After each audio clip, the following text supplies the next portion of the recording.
I'm meteorologist Joe Murgo. We're doing something special here on WTAJ Plus. Going to be doing a session on hiking. I'm going to take you on many hiking trails that are present across central Pennsylvania. And my buddy here, AJ, he's the laziest dog inside, but he loves hiking, so he's going to be my companion on a lot of these trips. Now, this is one of the activities the governor has said we can do. Remember, you have to follow social distancing laws, so have a mask just in case you run into someone. Make sure you're wearing proper shoes. Today, our hike is going to take us on the Rocky Ridge Trail, which is located just off of the main road in Blue Knob State Park. I chose to go forward on this hike, straight ahead. And this hike starts off with plenty of small waterfalls and a lot of rushing water. The trail is well marked. Just look for the blue markings on the trees. Also, be careful, not too far into the hike, there is a tree across one of the bridges. A word of caution, it is pretty much uphill for the beginning part of this hike. Once we're about 0.8 of a mile in, we're on a steady uphill, and if I'm looking at my map correctly, we're going to be working our way all the way up, and then we'll be crossing that ridge line just above us. Just over a mile in, it does get pretty rocky and pretty steep as we work our way up toward that ridge line. As I crested the top, it leveled off, and off to the right there was a nice picnic area, a nice spot, maybe for a mid-hike little snack. We're about 1.6 miles into the hike. It has flattened out, and it is much easier now. And something very interesting that I found here, it's about a 25-foot tall chimney.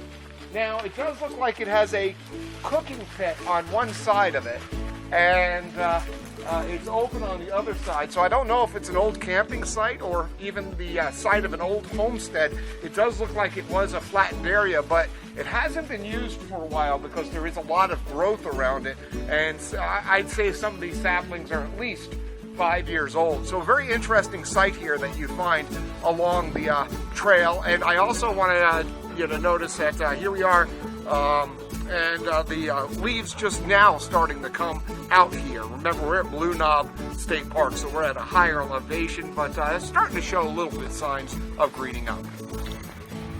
You can see we're starting to get to the downhill portion, so we've gone across the top of the ridge and slowly working our way down. Now, a lot of people hate the uphills, but keep in mind on downhills, this one's not that steep, but if you get to a steep part, it's a little rough on the knees, and you do have to watch your footing, especially when there's a lot of rocks. Almost 3 miles into the hike, and we're on the steady downhill now, and I will tell you, this has been pretty good downhill. Not a lot of rocks, not that steep. They did a great job of making a lot of switchbacks in the walking trail, which I think makes it easier for people traveling along downhill. Now, I went this way clockwise, and I do think this was a good way to go. Okay, everyone, we did it. The total mileage was 3.4, pretty good. AJ says it was a good panther, not a total tongue dragger, but it was a pretty good hike. If you are looking for a hike, maybe to get yourself more into the real outdoors, kind of out in the middle of nowhere hikes, this is a good starter for you, especially if you were working on trying to get some elevation. I went clockwise around the loop. I would suggest it. The waterfalls look a little bit better. And the one thing I will say, it is pretty buggy, so make sure you bring the bug spray along with you. And it's also a well-marked trail, so that is also good. So overall, we think this was a pretty good hike. Here's a map of my journey that I took with my All Trails app on my phone, and the final statistics of my hike. If you have a favorite hike that you want me to do, email me at murgo@wtajtv.com.